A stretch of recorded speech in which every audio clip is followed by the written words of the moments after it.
स्नेही प्यारी प्यारी भव्यात्माओं, अपना विषय अभी चल रहा है कि भरत क्षेत्र में दुष्ट प्रवृत्ति, कलह करने वाले, कष्ट देने वाले ऐसे ही मानव अधिक देखे जाते हैं। तो बंधुओं, आचार्य महाराज कह रहे हैं ये पंचम काल का प्रभाव है।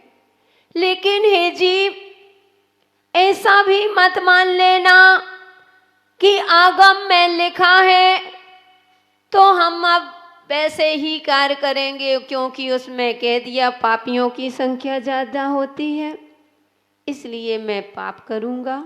नहीं, कहीं उल्टा मत ले लेना, क्योंकि जो दुष्ट प्रवृत्ति वाले होते हैं उनको सम्यक नहीं सुहाता है।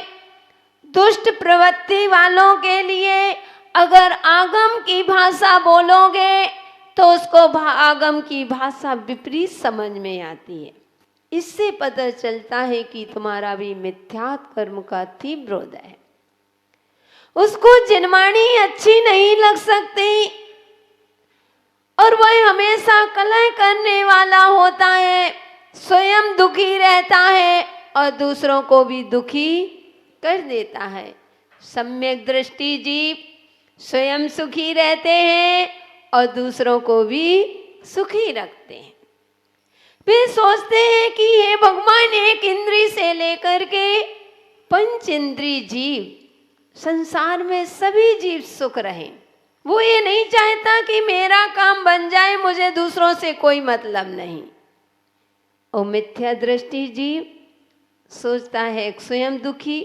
जब तुम दूसरों को दुखी दोगे तो वह कर्म है, जैसा करोगे वैसा तुम्हारे साथ आना है। दीवार में बॉल फेंकते हो, वह बॉल किसके पास आती है?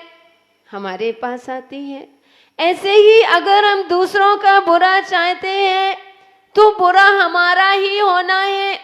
तुम कितना भी धर्म ध्यान करो, कितना भी त्याग करो, कितना भी दान कर लेना, कितना भी पूजन कर लेना, अगर आपने अपनी दुष्टता को नहीं छोड़ा, अपनी क्रूरता को नहीं छोड़ा, अपने स्वभाव को नहीं बदला, तो हे जीव, तुम 3 काल में सुखी नहीं हो सकते। अपनी इस दुष्ट प्रवृत्ति को छोड़ना पड़ेगा, बदलना पड़ेगा। जब तक हम बदलेंगे नहीं, जब तक हमें जीवन में कभी सच्चा सुख नहीं मिल सकता है। हम यूं ही संसार में भटकने के लिए नहीं आए थे। हम इस संसार से हमको पार होना है। इस संसार से हमें, इस दुखी संसार में हमको नहीं रहना है। हमने इतनी दुर्लभता से मानव पर्याय पाई है, और वह भी जैन कुल पाली। जैन कुल के साथ साथ हमें प्रभु का दर्शन मिल रहा है, इसलिए मुझे अपना विचार करना है। दूसरों का तो जिंदगी भर किया, इसलिए पहले हमें अपने स्वभाव को बदलना पड़े।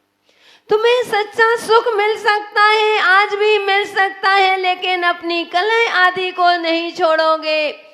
और बंधु, जिसकी ऐसी प्रवृत्ति बन जाती है, वह किसी के भी सामने चला जाए तो उसको लगता है लो यहाँ भी कला है, गृहस्थों में भी वही कला है, साधु संतों में भी वही कला। अरे देखने की दृष्टि बदलो, नजरिया बदलो। अगर आपको हर जगह, चाहे मोक्ष मार्ग हो चाहे गृहस्थ मार्ग हो, दोनों मार्ग में अगर आपको सुख नहीं दिख रहा है तो कमी अपनी देखना, दूसरों की कमी मत देख। वो अगर हमने अपने आप को चेंज कर दिया, जो हमारी पूर्व की प्रवृत्ति है, जैसे हमारी क्रियाएं चल रही हैं, जब तक इनको छोड़ेंगे नहीं, अच्छी क्रियाएं कितना भी करते रहोगे, लेकिन उसका फल तुमको मिलने वाला नहीं है।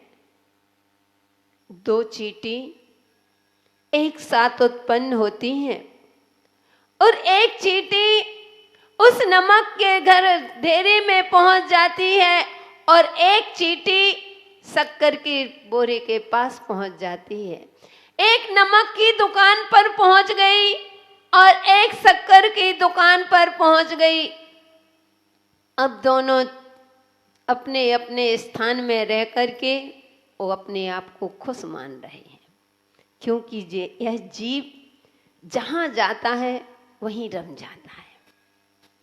जिसमें रहते हैं उसी में ही रम जाया करते हैं।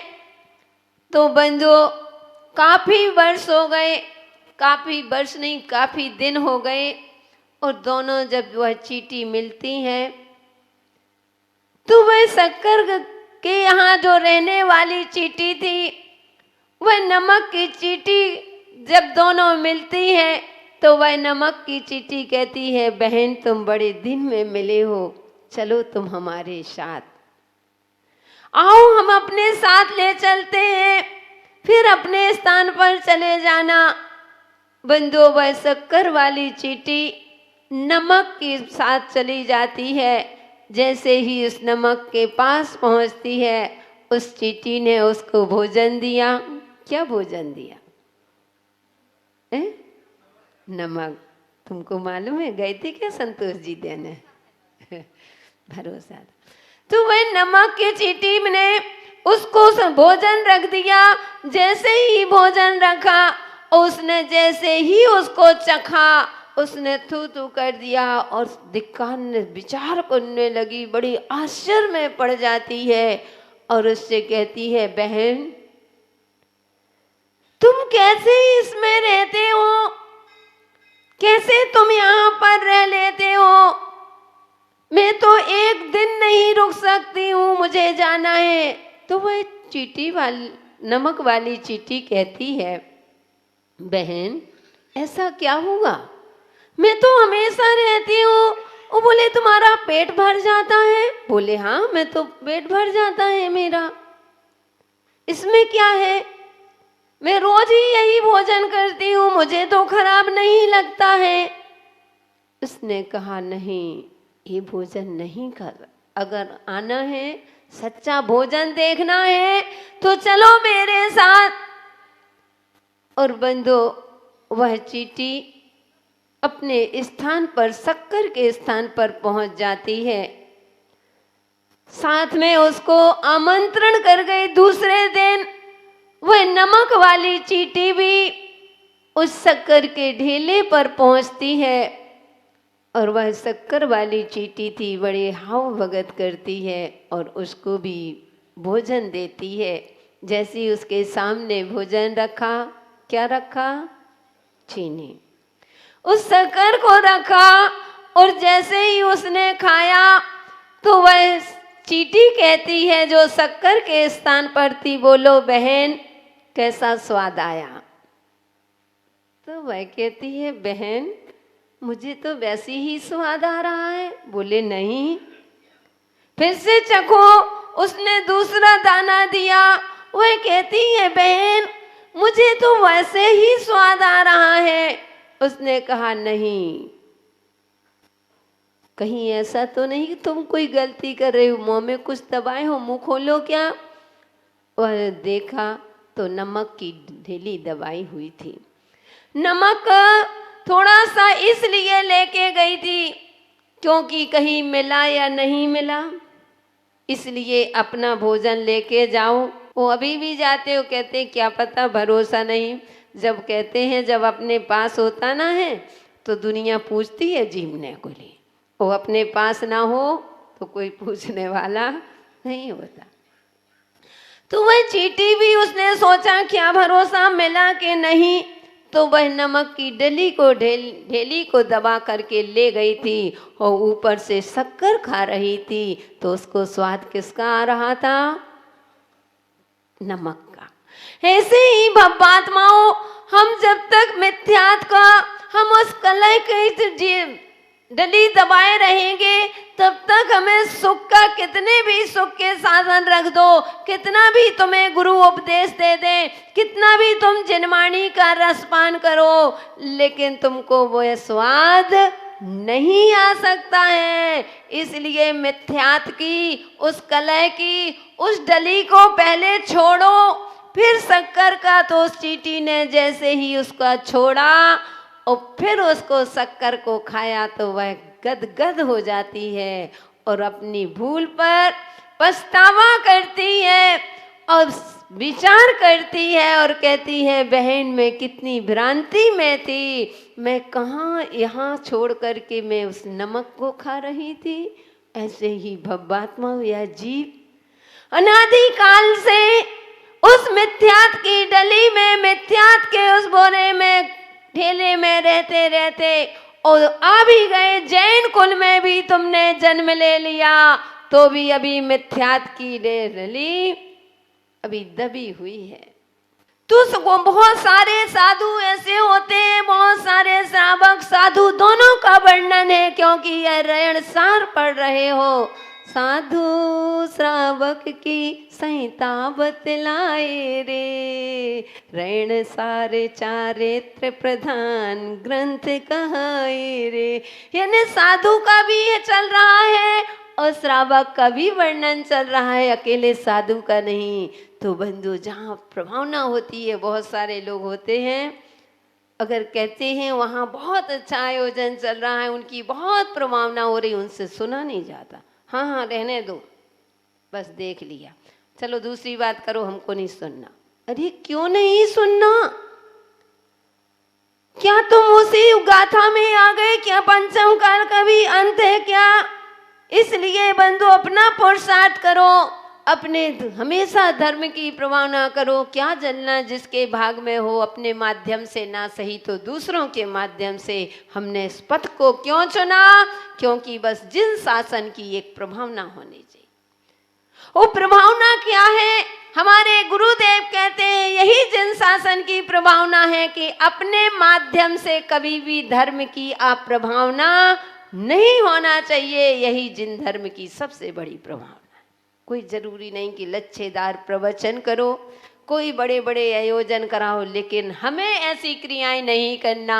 हमारे गुरुदेव कहते जिससे जिन शासन की आप प्रभावना हो कि साधु भी ऐसे होते। स्नान तो बंधु माशर्वा श्रावकों में तो देखा ही जाता है कि अपना का अपने दुख से कम दुखी और पड़ोसी को सुखी देख करके ज्यादा, ये मास्टर भाव कृष्ण लेश।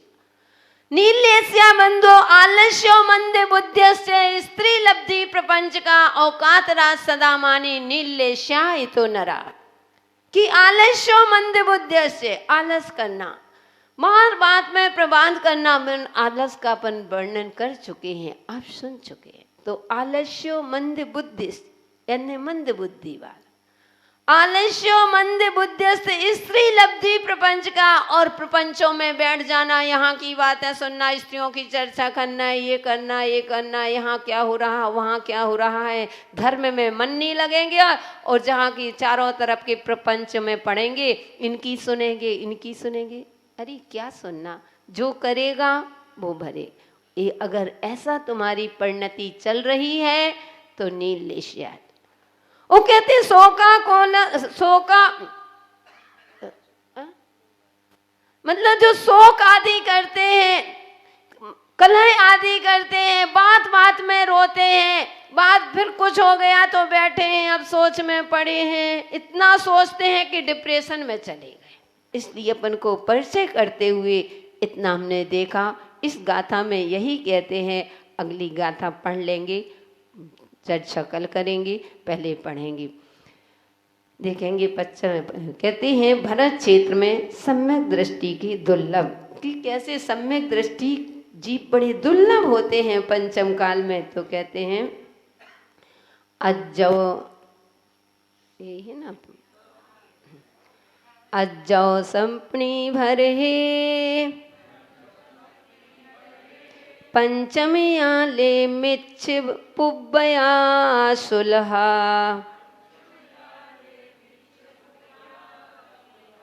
सम्मत पुब्ब सायार नायार दुल्हा होंती, अज्जौ सर्पणी भरहे पंचम आले मिच्छ पुब्बया सुलहा सम्मत पुब्बो सायार नायार दुल्हा होंती।